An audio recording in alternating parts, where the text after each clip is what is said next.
E se, por exemplo, você aprender uma nova língua, você diminui em metade as suas chances de desenvolver Alzheimer. Por exemplo, o seu filho está numa idade que a gente chama de janela de oportunidade. Para você ensinar inglês para ele agora, por exemplo, é a melhor época, cara. Abrir uma empresa, hoje tem adolescentes de 19, 20 anos que são milionários já. Eu entendi que ele é uma Ferrari, cara. Se você girar essa Ferrari pro abismo, ela vai pisar com tudo. Mas se você girar essa Ferrari para um lugar de produtividade, ela vai pisar com tudo também. Não pode fumar maconha adolescente. Pronto. Gestante não pode. O que é adolescente? Pelo menos até os 25 anos. É isso? Que é onde que termina de amadurecer o córtex pré-frontal. Bicho, obrigado por você falar isso. Porque eu acho que a gente... É uma parada que eu tenho um achismo muito grande.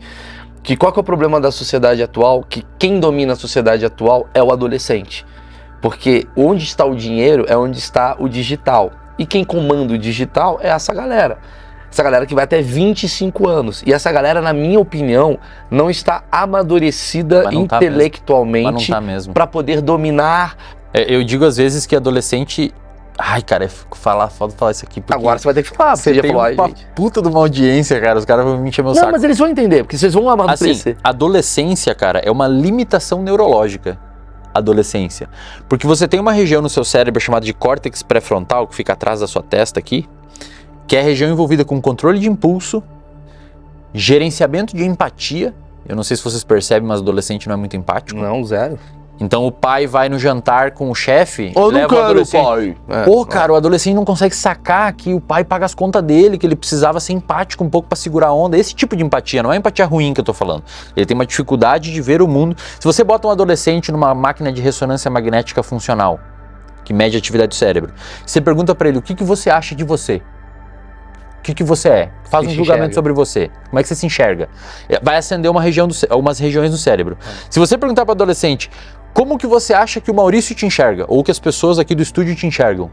Vai acender as mesmas regiões. Porque para o adolescente, a única forma das pessoas enxergar ele é o jeito que ele se enxerga, tamanho egoísta que ele é. Se você pergunta para um adulto, como é que você se enxerga, Maurício? Vai acender umas áreas. Aí você pergunta assim, como é que o pessoal lá te enxerga? Seus funcionários e tal. Vai acender outras, porque você consegue ver você pela perspectiva deles. Sim. O adolescente não consegue fazer isso. Ou seja, a maior hipocrisia da história é o adolescente achar que ele sabe pra caralho das coisas. É que assim, o adolescente ele tem o córtex pré-frontal, que é a região que controla impulso, faz você ter essa capacidade de se colocar no lugar dos outros, ter controle empático, gerenciamento do seu comportamento, inibir o seu comportamento. Cara, eu não vou usar esse álcool aqui e dirigir porque pode dar merda. Ver as consequências, eu não vou pegar o carro do meu pai porque pode dar problema. O adolescente tem essa região menos desenvolvida, termina de amadurecer aos 25 anos, isso já é muito bem estabelecido na literatura neurocientífica. Só que o adolescente tem uma região tinindo, cara, uma Ferrari, que é o sistema dopaminérgico. Então o adolescente ama novidade, ama. Por isso que thumb funciona. Você bota uma thumb com uma flecha vermelha, o cérebro do adolescente, aquilo explode na cabeça dele. Vou ter que clicar aqui para ver. Só que o que pode ser novidade, Maurício? E agora para fazer a meia-culpa aqui e também não descer o pau nos adolescentes. Novidade pode ser várias coisas, cara. Pode ser você usar droga, pode ser você ter comportamento de risco. Esporte. Pode ser esporte, cara. Pode ser você ir morar em outra cidade para fazer faculdade. Uma música nova. Morar em outra cidade para fazer faculdade. Fundar o Facebook. Abrir uma empresa. Hoje tem adolescentes de 19, 20 anos que são milionários já. Eu entendi o que você tá falando. Você entende o que eu quero dizer? E é genial. Ele é uma Ferrari, cara. Se você girar essa Ferrari pro abismo, ela vai pisar com tudo. Mas se você girar essa Ferrari para um lugar de produtividade, ela vai pisar com tudo também. O que determina para que lado vai? O ambiente que esse adolescente cresceu. Maravilhoso. E é por isso, talvez, que a gente está vivendo esse grande caos social. Porque quem comanda a sociedade hoje, culturalmente, é o adolescente, é o jovem.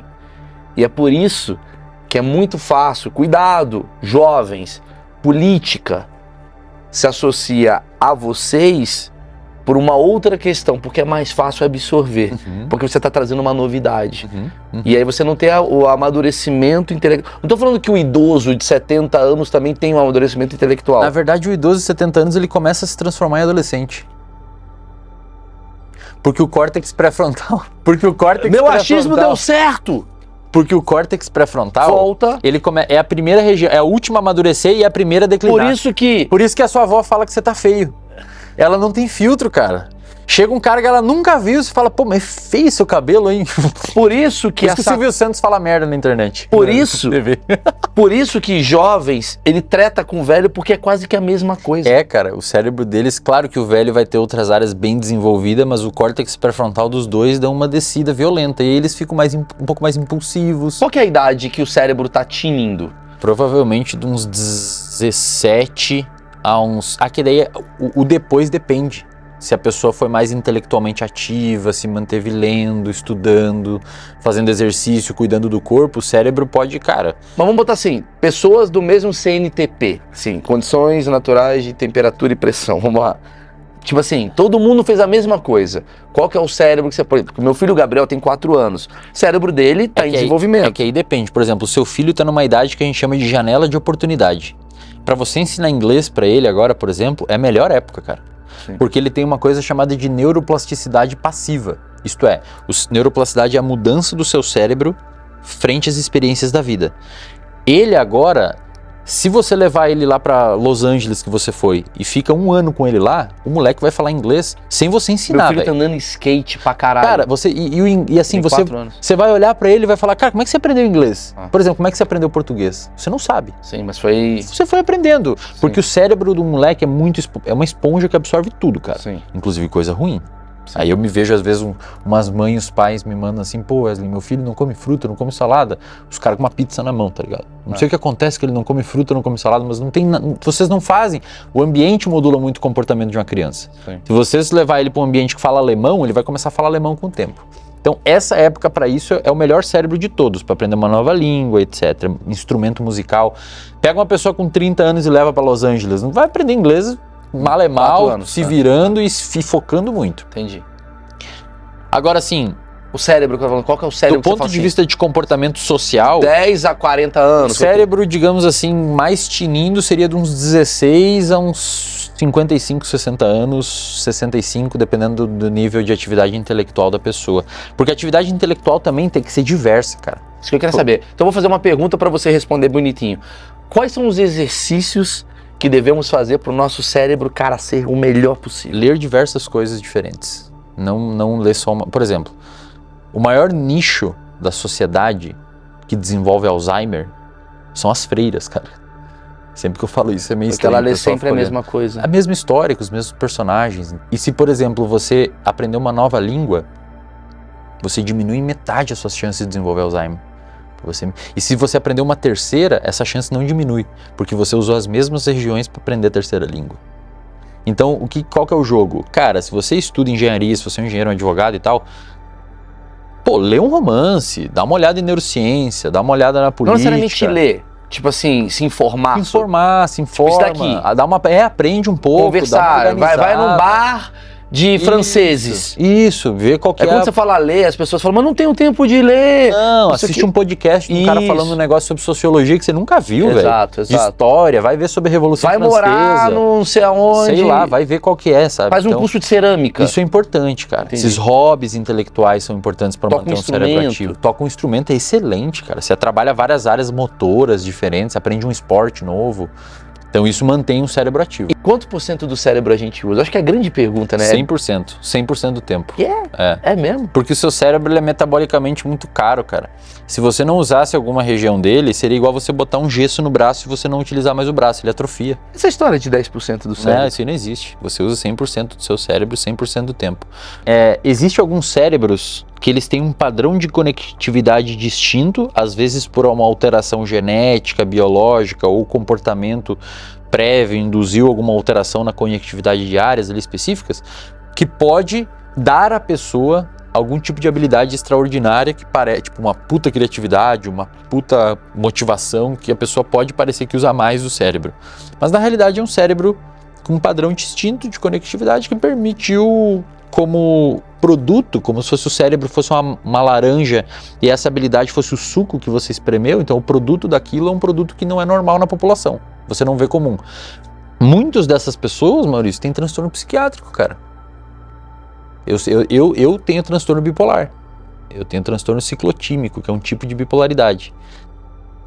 Quer dizer, tá legal aqui agora, fosse meia hora atrás... Não, eu sou extremamente obsessivo com as coisas que eu faço. Eu preciso de agenda, eu preciso me organizar, eu preciso tudo. E isso é uma característica em muitos bipolares.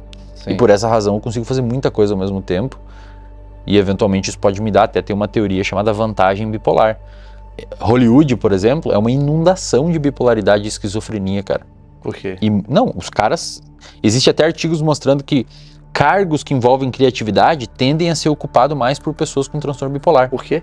Porque o cérebro é diferente. Muitas vezes o padrão de conectividade pode resultar num comportamento que ora pode ser um sintoma, dependendo do ambiente que a pessoa está, ora pode ser um superpoder, dependendo do ambiente que ela está. Por exemplo, tem pessoas que naturalmente são mais criativas. Se a pessoa for extraordinariamente criativa, ela pode alucinar. Pode ser um esquizofrênico. É tão criativo que a pessoa vê coisas. Ou ela pode ser criativa num nível um pouquinho abaixo, que ela permite conectar uma coisa com outra.